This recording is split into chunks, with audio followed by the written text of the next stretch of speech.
આજે હું તમારી સાથે શેર કરીશ ફરસી પૂરીની રેસીપી। આ ફરસી પૂરી પડવાળી અને એકદમ સરસ બનશે। રેસીપી તમને ગમતી હોય અને હજુ સુધી સબસ્ક્રાઈબ ન કરી હોય તો લાઈક, શેર અને સબસ્ક્રાઈબ કરજો। નવી જ રીતથી અને પડવાળી એવી ફરસી પૂરી બનાવવાનું શરૂ કરીએ। આ ફરસી પૂરી બનાવવા માટે પહેલાં આપણે અડધી ચમચી જેટલું જીરું લઈશું, અડધી ચમચી જેટલો અજમો લઈશું અને કાળા મરી લઈશું। તેને આપણે વાટી લઈશું। આ રીતે આપણે તેને વાટી લઈશું। હવે એક મિક્સિંગ બાઉલમાં 1 કપ જેટલો મેદો લઈશું। તેમાં સ્વાદ પ્રમાણે મીઠું ઉમેરીશું અને તેમાં 4 ચમચી જેટલું ઘી અને વાટેલો મસાલો ઉમેરીશું। હવે આ બધી જ વસ્તુને આપણે સરસ રીતે મિક્સ કરી લઈશું। મોણ આપણે મુઠ્ઠી પડતું રાખવાનું છે।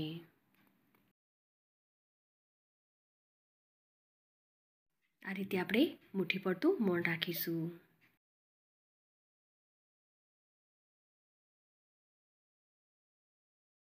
હવે તેમાં થોડું થોડું પાણી ઉમેરીશું અને પૂરી માટેનો લોટ રેડી કરીશું।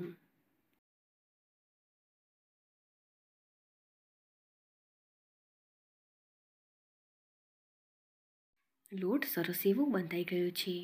હવે આપણે દસ્તાની મદદથી આ રીતે તેને સોફ્ટ કરી લઈશું।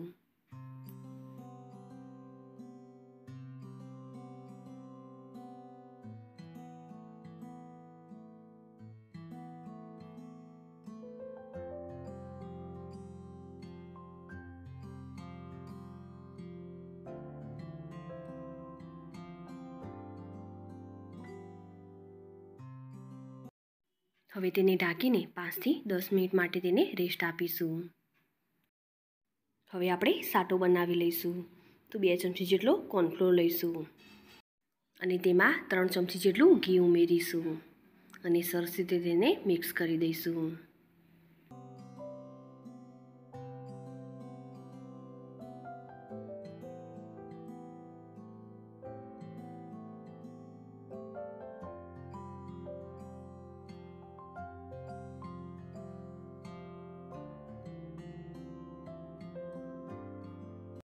આ રીતે આપણે સાટો બનાવી લીધો છે। હવે આપણે લોટને સરસ એવો મસળી લઈશું અને તેમાંથી આપણે નાના નાના લુવા બનાવી લઈશું।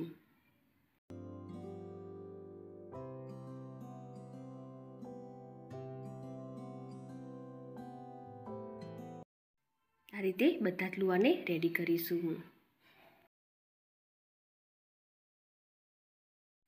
બધા લુવાને આપણે રેડી કરી લીધા છે। હવે આપણે તેને વણી લઈશું।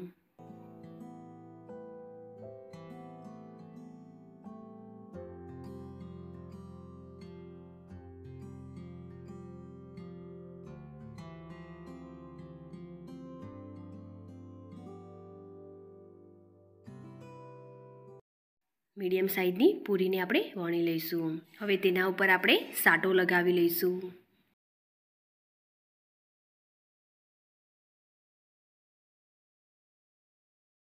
હવે આપણે ચપ્પાની મદદથી આ રીતે તેને કટ કરી લઈશું। કિનારની ભાગને રહેવા દઈને આપણે વચ્ચેની ભાગમાં આ રીતે આપણે કટ લગાવી લઈશું। હવે આ રીતે આપણે રોલ બનાવી લઈશું।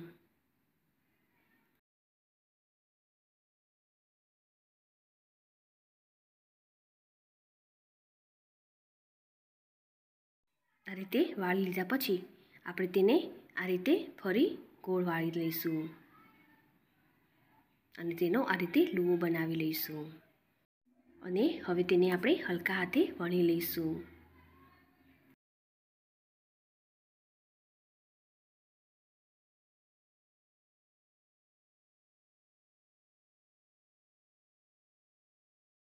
આ રીતે આપણે બધી જ પૂરીને રેડી કરીશું।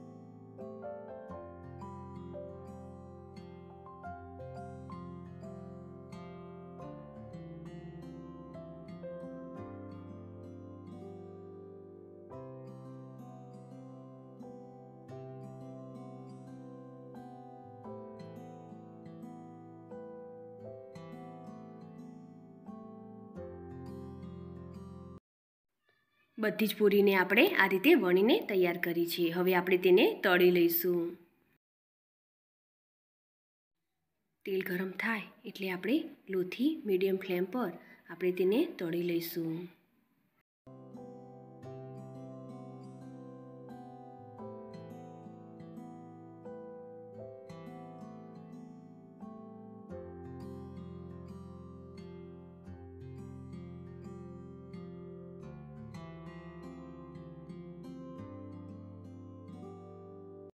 પૂરી સરસ એવી તળાઈ ગઈ છે અને તેનો કલર પણ બદલાઈ ગયો છે. હવે આપણે તેને બહાર કાઢી લઈશું.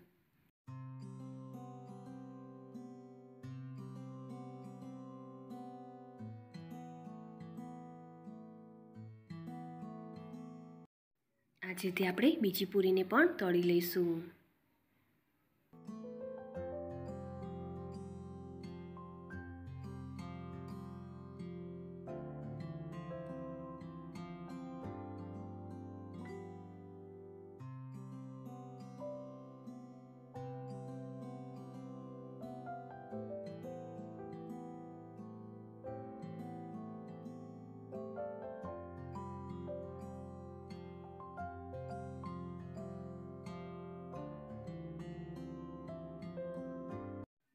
આ જ રીતે આપણે બધી જ પૂરીને તૈયાર કરી છે. તો તૈયાર છે પડવાળી અને એકદમ ક્રિસ્પી એવી ફરસી પૂરી.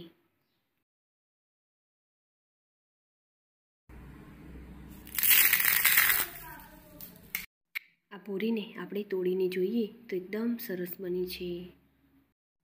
મારી આ રેસીપી ગમી હોય તો ચોક્કસથી ટ્રાય કરજો અને લાઈક, શેર અને સબસ્ક્રાઈબ કરજો. અને તમારા ફ્રેન્ડ્સ અને ફેમિલીમાં મારી રેસીપીને શેર કરજો.